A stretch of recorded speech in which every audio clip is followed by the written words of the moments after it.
Now that the movie has officially released, I feel like it's a good time to talk spoilers and revisit my first review on this movie. If you haven't seen the movie yet, then don't watch this video, watch my first review on it, unless you couldn't care less for spoilers.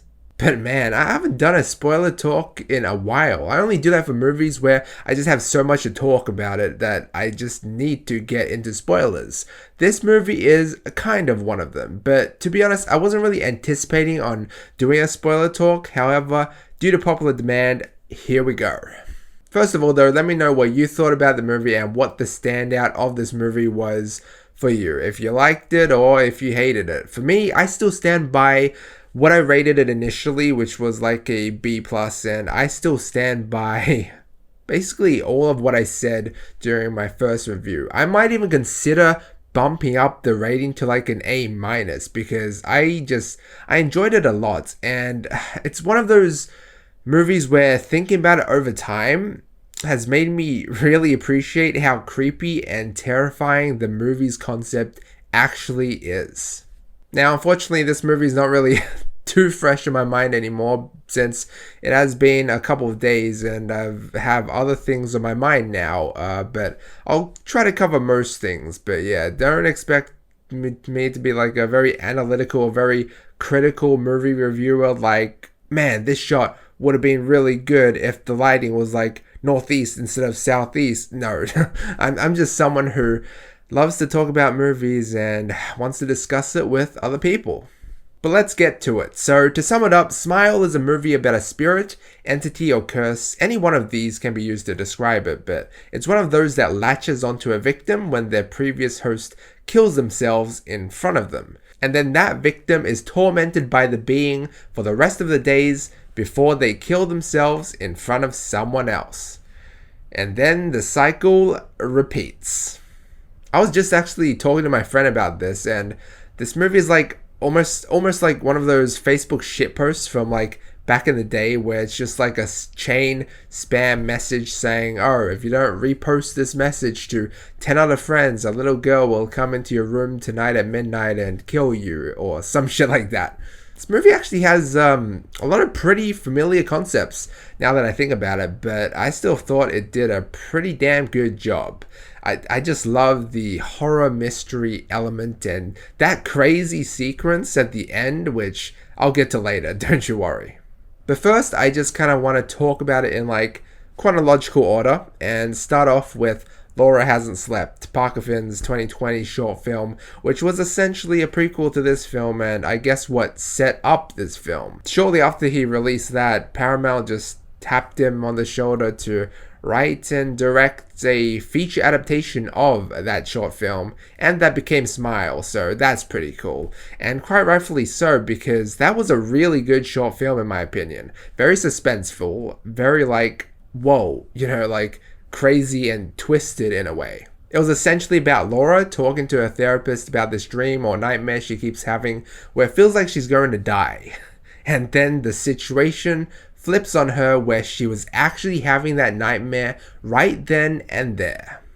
And you can really tell a lot of the elements of that short film were in Smile. The suspensefulness, the twists and turns, and the psychological horror, all of which I love in horror. Unfortunately, well, like I said in my initial review, Smile is a bit more underwhelming after watching that short film, but only because Rose, the main protagonist, played by Sosie Bacon, wasn't really having any like nightmares or dreams. She wasn't really sleeping in the movie. She just kept seeing things in real life. Yeah, like I said, the film was essentially about her having a nightmare in real life where only she can see the things that she sees, so she looked crazy to other people, right? So that aspect kind of changed from the original short film a bit, I believe. Regardless, I liked how the start kind of takes off from that short film as we see Laura coming in for help, having an episode, and then killing herself in front of Rose, passing the curse onto her. But at that point, we didn't really know it, right? We were just watching it, seeing how it unfolds, and the more we watched, the more we discovered like what this thing or entity is and what it was trying to do. And I believe one of the first times we get a glimpse of what this thing is doing to Rose was her first encounter with this other patient, where we're seeing her POV of like this patient acting crazy, right? But then soon after we see a POV of everybody else where the patient is just acting normal and she was just seeing things like the spirit was taunting her. There were a few moments in this movie like that where you just start to realize things. Same with that the dead cat scene where she hands a present to a boy and it's poor Mr. Mustache. What was its name again? Was it Mustache? I can't even remember, but I mean that was just a crazy turn of events where we actually don't even see her killing it, but we see her having a hallucination, which means once she's having these episodes, she doesn't really know where she is in the real world. I also love the detective work with the cop figuring this mess out and the part with the inmate. That shed light on this whole phenomenon even more.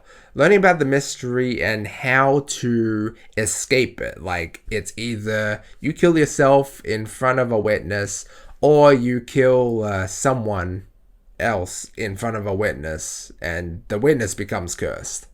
And it's funny how through the course of this movie, the roles get reversed. Like, now she's trying to seek help talking to a therapist, whereas she used to be the one helping people. This film also does an excellent job at creating tension. Like I said in my initial review, I was like on the edge of my seat almost the whole way through because it was just unnerving what was happening, the cinematography and the sounds. There were times where Rose was just chilling at home with her husband, but even then I felt uneasy because of the lighting, the environment, and I was just waiting for something to happen. I know I talked about cheap jump scares in my initial review and how I didn't like them, but I didn't actually classify the jump scares or like put them in different categories, I guess. Because there were certain times during this movie where it's suspensefully built up to a scare, like when she was on her phone in the house and then a voice was saying, look behind, or something like that. Don't look behind? I can't remember, but those moments sent shivers down my spine, kind of like that dead cat scene. Those were actually scary and creepy. But then there were a lot of jump scares where it was just loud sounds, which was very annoying, like a sudden honking of a car, or you expect to see something horrifying, but then it just leads to a random person appearing. Like, there were some times where I just jumped because of some stupid shit like that. I'm going to be honest though, I kind of have forgotten like what cheap jump scares were in the movie, but I do remember that at a certain point, I was just rolling my eyes because I was just like, enough is enough. Let me know if you were in a similar boat or not, but coming back to the nightmare aspect of this movie, there was one scene where her sister just walks up to a car window and just dislocates her head, and I just hated that. I mean, I hated it in the trailer, I hated seeing it in trailer, I hated seeing it in this movie. I was just waiting for that one scene, and I swear if I didn't see that in the trailer, then that would have teared me a new one. Holy. And there was absolutely no point to that other than demonstrating the fact that she was just seeing things. Maybe I'm just not good with jump scares.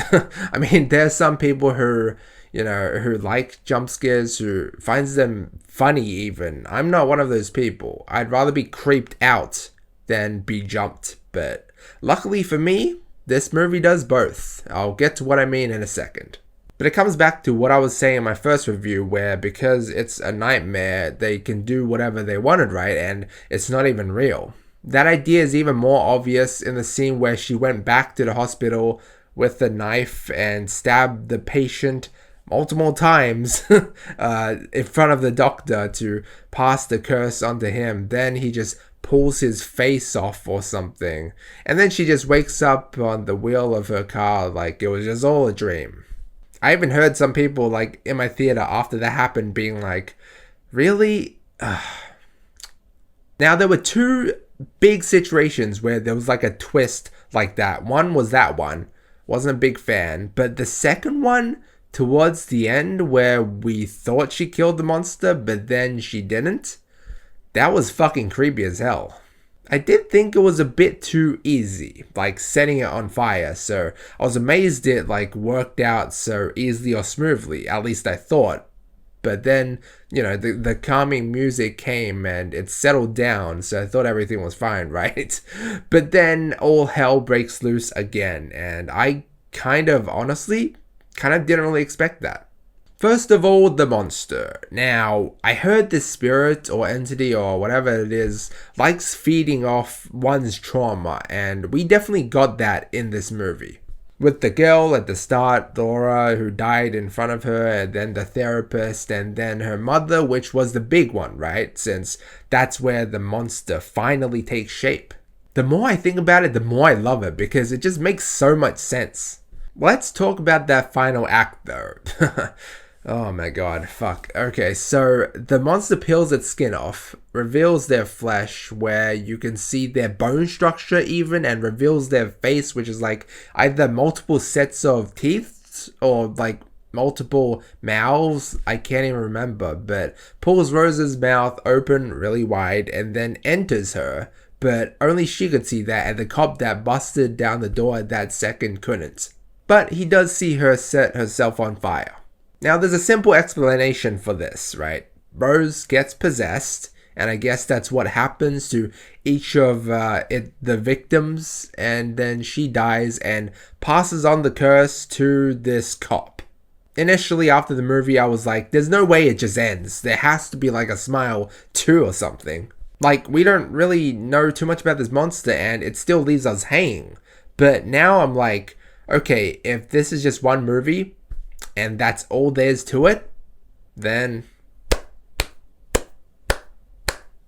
sure, we don't really learn too much about this monster, right? I would have loved to like know more about what's its name, and if there was ever going to be an end to this curse, like how it would end, right?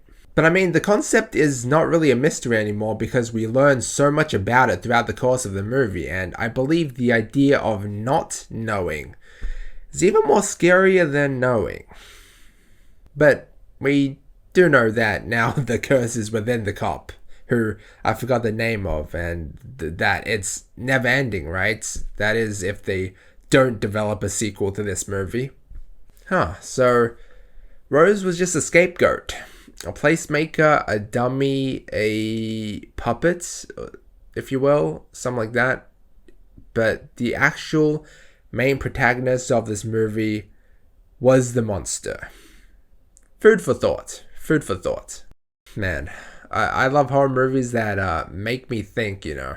But anyway, I guess that's it. For me, I'm done talking about this movie. Don't ask me to talk about this movie anymore. No, I'm just kidding. But yeah, no. I had a blast because actually, even though like someone told me to make this spoiler review, I kind of still wanted to talk about it because it's been on my mind, especially the final act, you know, and finally got it out.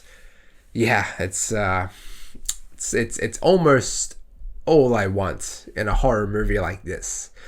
But anyway, guys, thanks so much for watching. Let me know what you think down below. Like and sub if you enjoyed, and as always, feel free to check out any of my previous videos.